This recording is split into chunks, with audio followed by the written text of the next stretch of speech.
Om Swastiastu. Perkenalkan kami dari SKDB 10. Di sini kami akan mempresentasikan student project dengan judul Post Concussion Syndrome. Berikut adalah nama anggota dari SKDB 10. Baik, sebelumnya perkenalkan nama saya Agung Rahmanti Pakisan dengan 3 NIM terakhir 026. Saya izin untuk menjelaskan bagian pertama dari student project ini terkait dengan latar belakang mengapa student project ini dibuat.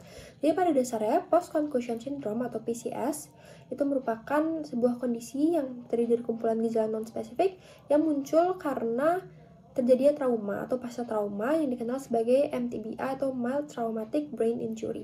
Jadi MTBI itu termasuk sebagai permasalahan kesehatan yang umum terjadi di mana dia muncul sebagai akibat dari kecelakaan lalu lintas ataupun cedera olahraga.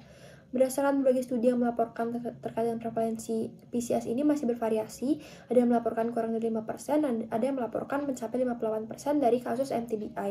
Tapi rata-rata studi melaporkan sekitar 10-15% dari kasus MTBI itu mengalami PCS. Dan hingga saat ini, PCS itu sendiri masih memiliki perdebatan terkait dengan definisi, etiologi, dan juga patofisiologinya. Tapi intinya PCS ini tidak memiliki temuan yang khas, sehingga untuk diagnosis itu bergantung pada laporan pasien terkait dengan gejala yang bersifat tidak spesifik. Adanya minim spesifisitas ini terkait dengan gejala yang dirasakan pasien PCS itu meningkatkan risiko terjadinya potensi kesalahan diagnosis dari tenaga medis. Dan berdasarkan permasalahan ini, kami membuat atau menyusun student project ini dengan harapan dapat meningkatkan pemahaman terkait dengan PCS, sehingga pada akhirnya itu dapat meningkatkan pengetahuan sehingga lebih mudah mengenali gejala-gejala PCS dan dapat menghasilkan diagnosis yang lebih akurat serta meningkatkan penanganan dari penyakit ini. Izin melanjutkan. Perkenalkan, saya Komanggi Picatika Putri dengan NIM terakhir 008. Di sini saya akan melanjutkan terkait dengan rumusan masalah. Adapun rumusan masalahnya, bagaimana gambaran umum terkait definisi epidemiologi, etiologi, dan patofisiologi dari Post Concussion Syndrome, bagaimana gambaran terkait dengan faktor risiko dan manifestasi klinis dari kelainan yang berkaitan dengan PCS, kemudian bagaimana penegakan diagnosis dan diagnosis banding dari PCS, yang keempat, bagaimana tata laksana pasien dengan PCS, dan yang terakhir adalah bagaimana prognosis pasien yang mengalami PCS ataupun post-concussion syndrome ini. Adapun tujuannya yang ingin dicapai yaitu untuk mengetahui definisi epidemiologi, etiologi, dan juga patofisiologi dari post-concussion syndrome, dan untuk memahami gambaran terkait dengan faktor risiko dan manifestasi klinisnya terkait dengan kelainan dari PCS ini, kemudian untuk mengetahui diagnosis dan juga diagnosis bandingnya, untuk memahami cara tata laksana pasien dengan PCS, dan yang terakhir adalah untuk mendeskripsikan prognosis pasien yang mengalami PCS ini. Student project ini diharapkan dapat bermanfaat. Yang pertama, manfaat bagi penulis. Student project ini diharapkan dapat menambah pengetahuan dan pemahaman penulis terkait dengan post concussion syndrome melalui berbagai referensi yang digunakan dalam penyusunan student project ini.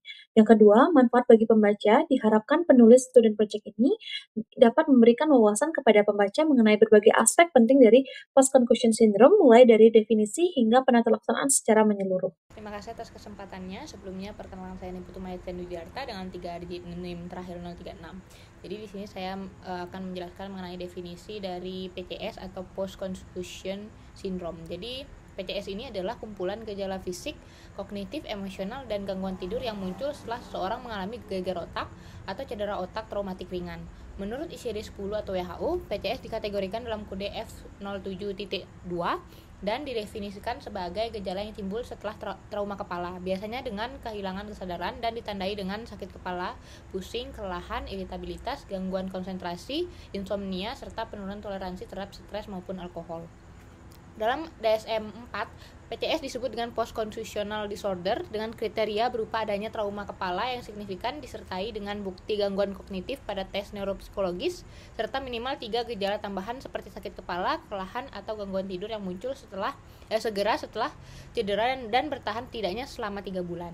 Namun dalam DSM-5, istilah PCS tidak lagi digunakan sebagai diagnosis khusus, melainkan dimasukkan ke dalam kategori neurocognitive disorder due to traumatic brain injury yang menekankan adanya bukti objektif penurunan fungsi kognitif pasca trauma kepala. PCS berbeda dengan gejala akut gegar otak. Gejala akut biasanya muncul segera setelah cedera dalam hitungan menit hingga jam dan dapat berupa kehilangan kesadaran, bingung, sakit kepala, atau amnesia. Sebagian besar kasus akut membaik dalam 7-14 hari atau dalam beberapa minggu. Sebaliknya PCS ditandai dengan gejala yang menetap lebih lama dari durasi pemulihan normal. Banyak literatur menggunakan ambang lebih dari 1 bulan sebagai tanda perpanjangan gejala, sedangkan batas 3 bulan sering digunakan untuk mendiagnosis persisten PCS. Pada sebagian pasien, gejala dapat berlangsung hingga 6 bulan atau lebih dari 1 tahun. Sekian dari penjelasan saya, akan dilanjutkan oleh teman saya. Terima kasih. Baik, terima kasih atas kesempatannya. Sebelumnya perkenalkan, saya Indra Kansastianingrum dengan 3 digit NIM terakhir 104. Di sini saya akan melanjutkan terkait epidemiologi dari PCS syndrome. Insiden dari post-concussion syndrome ini masih sangat bervariasi karena perbedaan kriteria diagnostik yang digunakan, yaitu bisa menggunakan ICD-10 ataupun DSM-4. PCS ini paling sering ditemukan pada pasien dengan traumatic brain injury ringan hingga sedang, dengan resiko lebih tinggi pada orang yang mengalami gagal otak berulang. Faktor usia dan juga jenis kelamin ini juga berpengaruh, di mana wanita ini serta individu yang lebih berumur ini akan mengalami PCS persisten, di mana sebagian besar pasien ini dapat pulih dalam waktu 7-14 hari, namun sekitar 10-15 pasien ini dapat mengalami gejala yang menetap lebih dari 3 bulan, yang akan berdampak pada kualitas hidup pasien, fungsi kognitif, produktivitas, serta kesehatan mental. Baik, mungkin sekian, selanjutnya akan dilanjutkan oleh rekan saya. Terima kasih. Baik, selanjutnya untuk etiologi dari PCS ini, umumnya PCS terjadi setelah trauma otak ringan atau mild traumatic brain injury, di mana cedera ini menyebabkan adanya gangguan metabolik otak yang dikenal dengan nama neurometabolic cascade, di mana neurometabolic cascade ini adalah sebuah rangkaian kejadian yang dimulai dari terjadinya perubahan homeostasis ionik pasca terjadinya trauma, lalu dilanjutkan dengan adanya defisit energi, di mana kedua hal tersebut akan pada akhirnya menyebabkan disfungsi mitokondria yang nantinya akan menghasilkan gangguan fungsional neuron. Pada akhirnya nanti akan muncul gejala-gejala somatik seperti sakit kepala, pusing, gangguan tidur, gejala kognitif seperti gangguan memori dan konsentrasi, serta gejala emosional seperti iritabilitas, depresi, dan anxiety.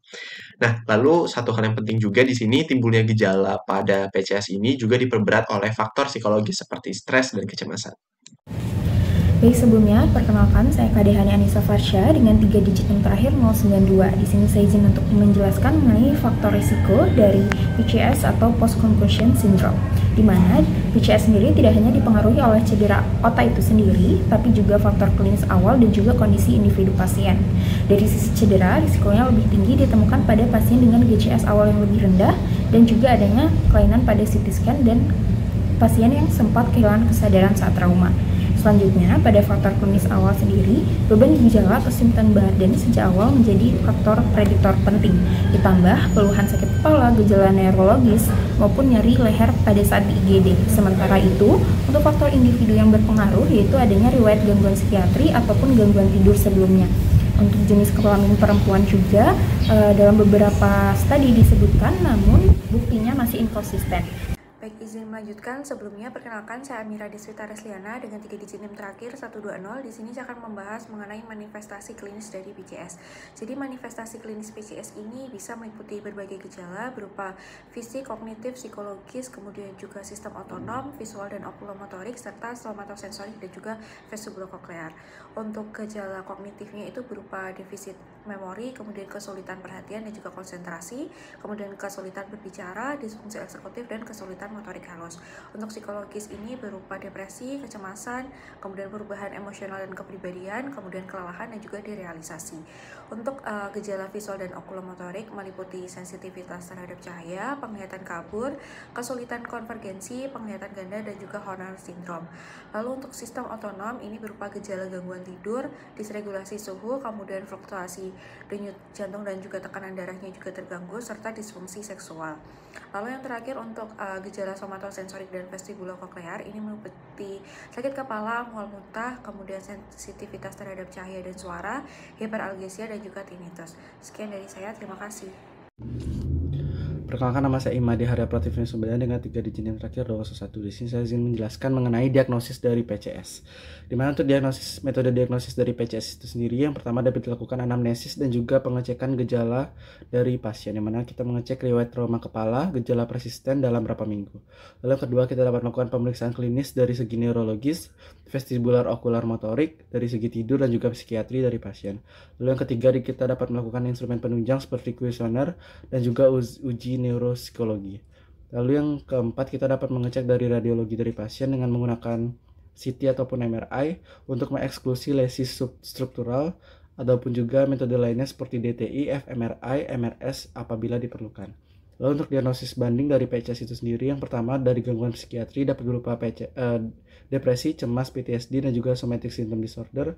Lalu yang kedua gangguan neurologis berupa migrain, pasca trauma, dan juga whiplash kronik.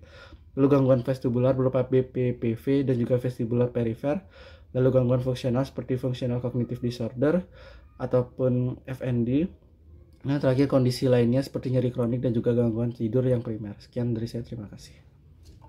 Baik, perkenalkan saya Gusti Ayu Putri Junaendra Suwari dengan 3 digit NIM akhir 130. Selanjutnya yaitu tata laksana. Penata laksanaan post-concussion syndrome atau PCS berfokus pada keluhan pasien dengan pemberian rasa tenang, istirahat fisik dan kognitif 24-48 jam, serta kembali beraktivitas hanya jika bebas gejala.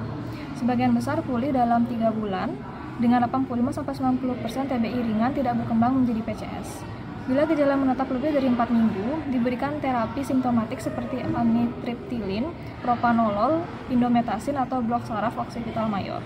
Aktivitas fisik ringan mempercepat pemulihan, dinilai dengan Buffalo Concussion Treadmill Test, dan pasien dinyatakan pulih bila mampu berolahraga tanpa keluhan 20 menit selama 2-3 hari berturut-turut. Gangguan kognitif ditandai dengan rehabilitasi kognitif, alat bantu eksternal, dan obat.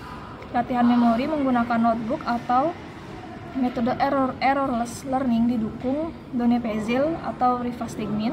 Perhatian ditingkatkan dengan APT, program komputer, amantadin atau metilpenidat. Gangguan visual spasial ditangani dengan visual scanning, VRT, Prisma atau VR, sedangkan fungsi eksekutif diperbaiki dengan strategi metakognitif, PST, manajemen tujuan, pengingat elektronik, serta obat dopaminergik seperti bromokriptin atau amantadin. Baik, perkenalkan, saya Nilo Sinta Chandra Rahayu dengan 3 digit yang terakhir 050. Di sini saya akan menjelaskan mengenai prognosis. Jadi, PCS ini umumnya memiliki prognosis yang baik. Pada kebanyakan kasus, gejala dan disabilitas biasanya mencapai puncaknya dalam seminggu pertama. Namun, setelah 1 bulan, gejala biasanya membaik dan bahkan seringkali hilang sepenuhnya. Cedera kepala yang berulang dan keparahan gejala yang lebih parah pada saat presentasi awal telah dikaitkan dengan gejala yang persisten lebih dari 1 bulan, meskipun sebagian besar pasien pulih dalam 3 bulan. Cedera kepala berulang yang menyebabkan gegar otak dapat menyebabkan defisit kognitif yang lebih parah. Pasien dengan skor GCS 13 memiliki tingkat kecacatan yang lebih tinggi dibandingkan dengan pasien yang memiliki skor GCS 15. Namun hal ini mungkin disebabkan oleh cedera lain. Pasien dengan cedera otak traumatis yang kompleks seperti hematoma intrakranial atau fraktur tengkorak yang terdepresi juga berisiko lebih tinggi untuk mengalami gejala yang lebih persisten. Sekian dari saya, terima kasih. Baik, sebelumnya perkenalkan nama saya Nyoman Kantika Malini dengan 3 digit yang terakhir 180. Izin untuk melanjutkan mengenai kesimpulan dan juga saran.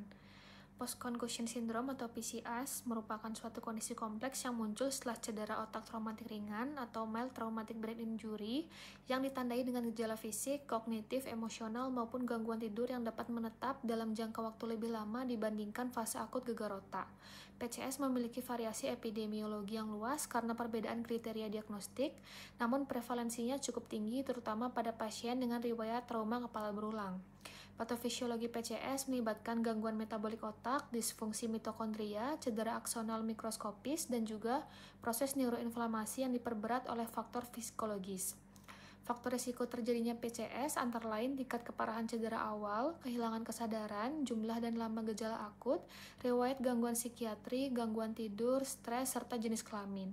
Manifestasi klinisnya sangat bervariasi, meliputi sakit kepala, pusing, kelelahan, gangguan konsentrasi, defisit memori, gangguan emosional, hingga keluhan somatosensorik, vestibular, visual, dan disfungsi otonom.